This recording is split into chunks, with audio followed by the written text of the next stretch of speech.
آپ یہ بھی ارشاد فرما دیجیے کہ وفا کی کیا اہمیت ہے اور اس پر اگر آزمائشیں آئیں تو اس کا مقابلہ کس طرح کیا جائے؟ ذرا وفا تو وفا ہوتی ہے، اور وفا کی پہچان جو ہے نا، یہ آسائشوں کے ٹائم پر نہیں ہوتی، جب دھکا پڑتا ہے نا تب پتا چلتا ہے کہ کتنا وفادار ہے۔ جب تک عہدے پر ہے خوب بھاگ دوڑ کر رہا ہے، کام کر رہا ہو جو ہے نا، جان توڑ کوشش کر رہا ہے۔ جس دن عہدہ گیا اس دن پنگا ڈال دیا کہ میرے اوپر ظلم ہوا ہے، میرے اوپر یہ ہوا ہے، مجھے اس کام سے روک دیا گیا، مجھے اس کام سے روک دیا گیا، مجھے منع کر دیا گیا، فلاں کر دیا گیا، یہ کیوں ہے تو یہ لوگ ڈکٹیٹر ہیں فلاں، ساری وفاداری کا جنازہ اٹھا دیا اس نے، ٹھاٹھڑی اٹھا دی۔ یہ نہیں، وفا تو خالد بن ولید سے کوئی پوچھے کہ کس کو بولتے ہیں۔ سیدنا خالد بن ولید رضی اللہ تعالیٰ عنہ فتوحات پر فتوحات کرتے جا رہے تھے، اور اچانک پیغام آیا فاروق اعظم رضی اللہ تعالیٰ عنہ کے دربار سے، واپس آ جاؤ۔ یہ نہیں پوچھا کہ کیوں، میں اتنی فتوحات کر رہا ہوں، میں نے اتنا کام کیا میرے ساتھ، یہ کون سا انصاف ہے کہ آپ بلا رہے ہیں؟ نہیں، بلکہ فرمایا کہ میں اب بھی ایک عام سپاہی کی طرح اللہ کے دین کے لیے لڑتا رہوں گا۔ تاریخ میں ان کا کیسا یہ قول جو ہے یہ جم گیا۔ صحابی تھے، ہر صحابی نبی جنتی جنتی، تو جنتی صحابی کبھی ایسا پنگا تھوڑی ڈالے گا نفس کے لیے۔ سیف اللہ تھے، اللہ کی تلوار تھے، آپ کا لقب سیف من سیوف اللہ، اللہ کی تلواروں میں سے ایک تلوار۔ تو اس لیے عہدہ لے کر ان کی وفا کا امتحان ہوا، یہ وفادار ثابت ہوئے۔ ہم لوگ کمزور لوگ ہیں، تو اس لیے میری نصیحت وصیت جو بھی سمجھو وہ یہ ہے کہ مرکزی مجلس شورا سے کبھی بھی غداری نہیں کرنا، اور جو مرکزی مجلس شورا کی مخالفت کرے اس کا ساتھ مت دینا، اس کے ساتھ مت جانا مہربانی کر کے۔ ہاں، یہ نہیں بولنا کہ یہ بڈھا ہو گیا ہے، بیوقوف آدمی ہے، اس کو ان لوگوں نے چڑھا دیا ہے، یوں کر دیا یوں کر دیا، قبضہ کر لیا، ایسا کچھ بھی نہیں ہے۔ الحمدللہ مرکزی مجلس شورا کے تمام اراکین میرے مرید ہیں، اور ان کو یہ مسئلہ بھی پتہ ہوتا ہے کہ پیر کی گستاخی سے بیعت ٹوٹ جاتی ہے۔ یہ جب عام مسلمان کی گستاخی پسند نہیں کرتے تو میری کیوں گستاخی کریں گے، توہین کریں گے؟ اور جو مجھے یہ سمجھتا کہ میں ایسا ڈھیلا پوچا اور پلپلا اور ٹھنڈا ٹھنڈا ہوں کہ باتوں میں آ جاتا ہوں، تو ایسے کو پیر بنانا کیسا ہے بیوقوف آدمی کو کہ جو باتوں میں آ گیا ہوں؟ تو میرے سے کیا مطلب، مجھے مس گائیڈ کیا، کیا برا کام کیا ان کے کہنے پر میں نے؟ تو یہ شیطانی وساوس ہیں، اس سے ہم سب کو بچنا چاہیے۔ اور بس دعوت اسلامی والے ہیں تو دعوت اسلامی والے رہیں، انشاءاللہ اس میں دونوں جہاں کی بھلائیاں ہیں۔ صلو علی الحبیب صلی اللہ تعالی علی محمد۔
چھوڑیں گے تیرا در مرشد ہم پہ رکھنا سدا نظر مرشد ہم پہ رکھنا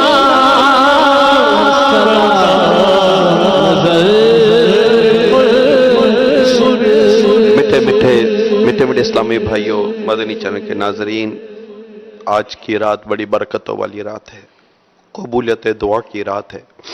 آؤ سب مل کر دعا کرتے، یا اللہ، یا رحمان، یا رحیم، پیارے حبیب کریم صلی اللہ تعالی علیہ وسلم کا واسطہ ہمارے امیر اہل سنت کو درازی عمر بالخیر بالعافیت عطا فرما۔ یا اللہ ان کا سایہ دراز فرما، انہیں صحت، تندرستی دے، سلامتی دے۔ یہ ایسی کئی زندگی کے ماہ رمضان بھی دیکھے، آمین، شب براتیں بھی دیکھے۔ یا اللہ دعوت اسلامی کے اس پھلتے پھلتے چمن کو اور پھلتا پھلتا دیکھیں۔ ہم سب کو مولا کریم ان کی اس عظیم تحریک دعوت اسلامی کا ساتھ دینے کی توفیق عطا فرما۔ یا اللہ ہم سے کوئی ایسا عمل نہ ہو جس سے اس عظیم عالمگیر غیر سیاسی تحریک کو کوئی نقصان پہنچے۔ ہمیں ہمیشہ ہمیشہ ہمیشہ تیرے دین کی خدمت اخلاص کے ساتھ کرنا نصیب کر، اور اللہ ہمارے امیر سنت کو بس سکون دے، ان کو قلبی ذہنی سکون دے۔ یا رب کریم ان کی جملہ بیماریوں پر بھی رحمت کی نظر فرما۔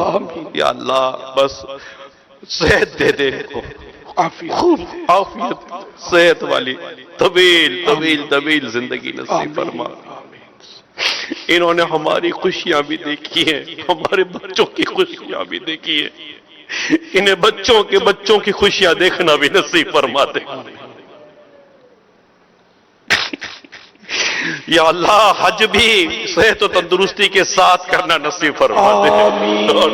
یا اللہ کئی حج اور کرنا نصیب فرما دے، صحت کے ساتھ، تندرستی کے ساتھ، ایمان و عافیت کے ساتھ۔ مولا کرے ہماری دعائیں پیارے محبوب کے صدقے میں قبول فرما، قبول فرما۔ آمین، آمین جاہ نبی امین صلی اللہ تعالی علیہ وسلم۔ تقبل اللہ تعالی۔ آمین صلی اللہ تعالی۔ اب انشاءاللہ ذکر ہوگا، اور ذکر کے بعد انشاءاللہ دعا مانگی جائے گی۔ پھر سحری کی بھی ترکیب ہے، جن کو روزہ رکھنا ہے انشاءاللہ وہ سحری بھی کریں گے، اور اتنی تعداد ہے اس میں، سحری کے لیے بھی تھوڑا وقت چاہیے نا۔ اور ہم آپ کو بھی ایک دعائے عطار کا مدنی گلدستہ بھی مختصر سنا رہے ہیں۔ دعائے عطار کا مدنی گلدستہ بھی دیکھتے ہیں، اس کے بعد انشاءاللہ کچھ رسالے کی ترغیب ہے وہ ہو گئی ہے، اور اس کے بعد انشاءاللہ ذکر ہوگا، دعا بھی ہوگی انشاءاللہ، کلام بھی پڑھا۔ فرمان مصطفیٰ صلی اللہ تعالی علیہ وآلہ وسلم، جو اپنے والدین دونوں یا ایک کی قبر کی ہر جمعے کے دن زیارت کرے گا اس کی مغفرت ہو جائے گی اور وہ نیکوکار لکھا جائے گا۔ یا اللہ جو کوئی رسالہ قبر والوں کی 25 حکایات پڑھ یا سن لے اس کو نیک بندوں میں شامل فرما، آمین۔ مدنی چینل دیکھتے رہیے۔